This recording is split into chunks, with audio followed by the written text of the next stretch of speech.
सो episode के starting में Isabella sister crown को उनका रूम दिखा रही रहती है, जहाँ पे एमा, रे और नॉर्मन बोलते हैं कि इन्होंने जानबूझ के हम लोग के रूम के सामने इनका रूम दिया है ताकि हर टाइम हम लोग पे नजर रख सके। जहाँ पे इजाबेला और सिस्टर क्रोन इन तीनों को देखने लगते हैं और ये तीनों स्माइल करने लगते हैं। जिसके बाद सीन चेंज हो जाता है और हम लोग देखते हैं लाइब्रेरी का सीन, जहाँ पे ये तीनों डिस्कशन करे रहते हैं कि आखिरकार फिर से एक नई प्रॉब्लम आ गई है। तो रे बोलता है एक तरीके से ये अच्छा ही है, इनके थ्रू हम लोग को पता चल सकता है कि आखिरकार इंसान कहाँ से आए हैं। मतलब कि ये भी साबित होता है कि इनके जैसे और भी इंसान हैं जो कि डीमंस के अंदर काम करते हैं और हमारे जैसे और भी बच्चे हैं जो अलग अलग फॉर्म में प्रोड्यूस हो रहे हैं, मतलब कि डीमंस के लिए। तो यहाँ पे नॉर्मन बोलता है कि हाँ, ये भी हो सकता है कि कैरोल कोनी की रिप्लेसमेंट में आई है। तब रे बोलता है कि इसका मतलब ये है कि ये सारे इंसान कई सारे डीमंस के अंडर काम कर रहे हैं और बच्चों को प्रोड्यूस कर रहे हैं, जो कि एक फार्म की तरह। फिर उसके बाद एमा बोलती है लेकिन ये समझ नहीं आ रहा है कि आखिरकार ये लोग ट्रांसमीटर कहाँ पे रखे हैं। तो रे बोलता है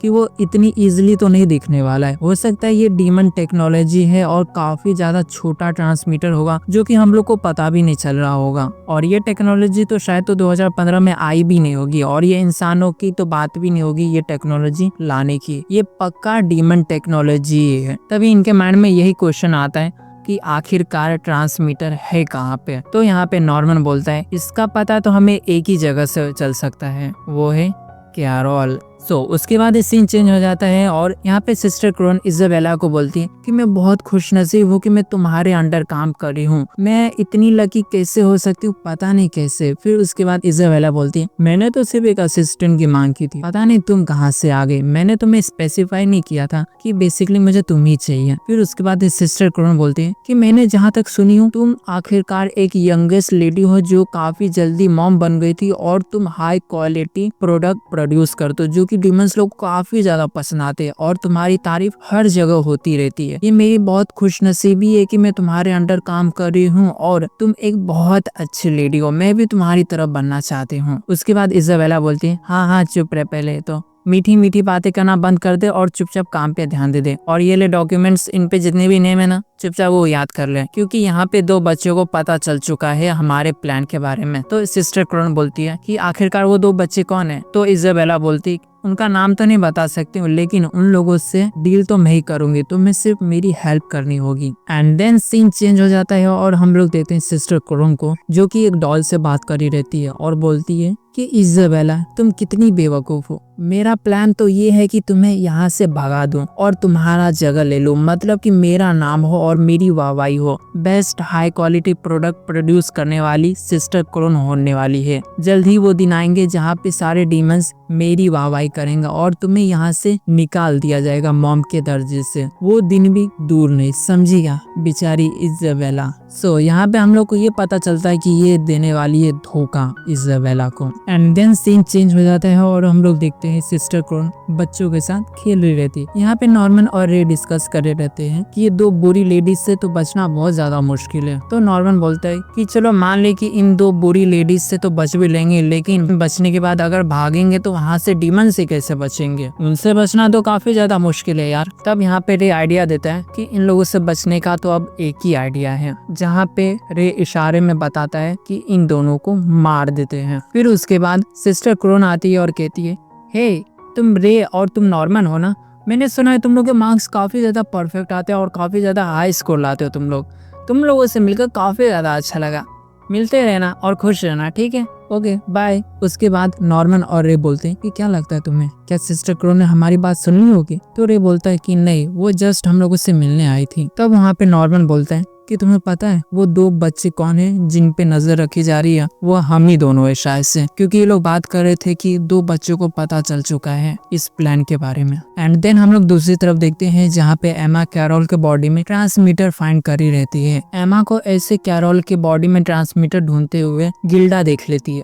और उसको अजीब लगने लगता है। गिल्डा बड़ी मुश्किल से एमा के पास जाते हुए बोलती है कि एमा मुझे तुमसे कुछ पूछना है, आखिरकार उस रात को क्या हुआ था। तो यहाँ पे एमा जैसे कैरोल को लेटाती है और कान की तरफ देखती है, एक चोट रहता है। गिल्डा ये देख के बोलती है कि ये चोट कैसा है, क्या किसी बग ने काटा है। तो एमा बोलती है कि नहीं, ये निशान तब का है जब हम लोग का ब्लड टेस्ट हुआ था और ये शायद से नायला, मार्क और कोनी इन सभी के ऊपर था। तो यहाँ पे एमा को लगने लगता है कि शायद से यही एक ट्रांसमीटर है जो कि सभी के पास है। जिसके बाद एमा कैरोल का क्यूट फेस देखती है, जहाँ पे कैरोल एमा का उंगली पकड़ लेती है और एमा बोलती है कि तुम बिल्कुल भी चिंता मत करो, मैं प्रॉमिस करती हूँ मैं सभी बच्चों को बचा के रहूंगी। ये गिल्डा पास में खड़ी सुन लेती है और उसको हो जाता है शक एमा के पे। एंड देन सीन शिफ्ट होता है और हम इज़ाबेला को देखते हैं कि किसी से बात कर रही रहती है, जिसे वो ग्रैंडमा करके बुला रही थी। वो बोलती है कि टाइम से उन तीनों को तुम भेज दोगी ना, क्योंकि इस बार कई सारे फार्म से बहुत बेकार प्रोडक्ट आए हैं और ये तुम में लास्ट एक्सपेक्टेशन हो जहाँ से प्रोडक्ट काफी ज्यादा हाई क्वालिटी के आ सकते हैं। यहाँ पे इज़ाबेला बोलती है कि आप बिल्कुल भी चिंता मत करिए, मैं उन सभी को टाइम पे डीमंस के पास भेज दूंगी। जिसके बाद हमें दूसरी तरफ का सीन दिखाया जाता है, जहाँ पे कई सारे डीमंस आपस में डिस्कस करे रहते हैं कि बॉस का जो खाना है वो काफी ज्यादा टेस्टी रहता है, वैसा खाना हम लोग का तो बिल्कुल भी नहीं है। उन्हें लगता है एक अलग ही फार्म से या अलग ही प्रोडक्ट प्रोड्यूस करके मिलता है, जो कि हम लोग को तो बिल्कुल भी नहीं मिलता है। फिर सीन चेंज हो जाता है और हम लोग ऑर्फनेज के वहाँ का सीन देखते हैं, जहाँ पे एमा बॉल के साथ खेल रहती है और खेलते खेलते जानबूझ के वो जंगल की तरफ चली जाती है। ये चीज गिल्डा देख लेती है और उसको अजीब लगने लगता है और सिस्टर क्रोन भी एमा को पे नजर रखने लगती है। एंड देन क्या होता है कि जंगल में जाने के बाद एमा, रे और नॉर्मन इन दोनों से मिलती है, क्योंकि यहाँ पे नॉर्मन और रे ये दोनों भी जंगल में आ चुके हैं, जहाँ पे ये तीनों डिस्कस कर रहे रहते हैं कि ट्रांसमीटर हमारे कानों के पीछे है, पता नहीं इस ट्रांसमीटर को हम लोग कैसे तोड़ सकते हैं। तो नॉर्मन बोलता है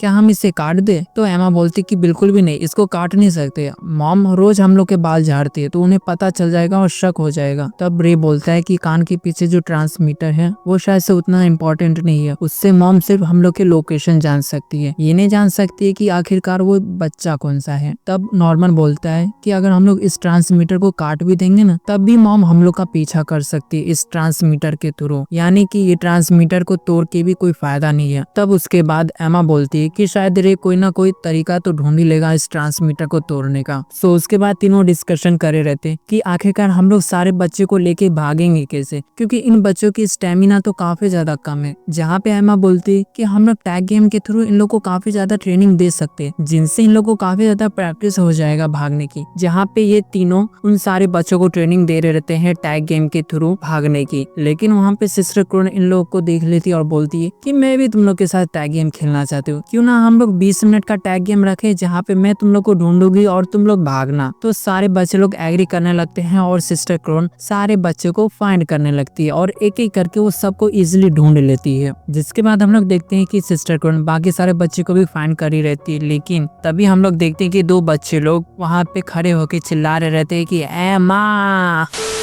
तभी सिस्टर क्रोन तुरंत ही उन दोनों को पकड़ने आती है। तभी क्या होता है कि एमा तुरंत ही उससे पहले आके उन दोनों को पकड़ के अपने कंधे पे लेके भागने लगती है। भागते भागते वो जाके एक स्टोन के पीछे छुप जाती है और वहाँ पे भी सिस्टर क्रोन आ जाती है और बोलती है कि मुझे पता चल चुका है एमा, तुम यहीं पे हो। और दो बच्चे लोग को भाग के तो तुम तो काफी ज्यादा थक गई होगी, तुम्हें तो अभी आराम की जरूरत होगी, तुम तो अभी तो भाग भी नहीं सकते हो। मुझे पक्का यकीन है तुम इस पत्थर के पीछे ही छुपी हो। और मुझे पता चल चुका है कि नॉर्मन की वीकनेस क्या है, कि उसकी एबिलिटी काफी ज्यादा कम है और रे की वीकनेस यही है कि वो बंदा जल्दी हार मान जाता है, लेकिन उसका डिसीजन काफी अच्छा रहता है। तुम्हारी वीकनेस तो यही है कि तुम काफी ज्यादा शरीफ हो, मतलब कि तुम बच्चों को लेके काफी ज्यादा केयर करती हो और बहुत ज्यादा भोलापन है तुम में। उसके बाद सिस्टर क्रोन बोलती है क्या तुमने कल रात को कुछ देखी थी?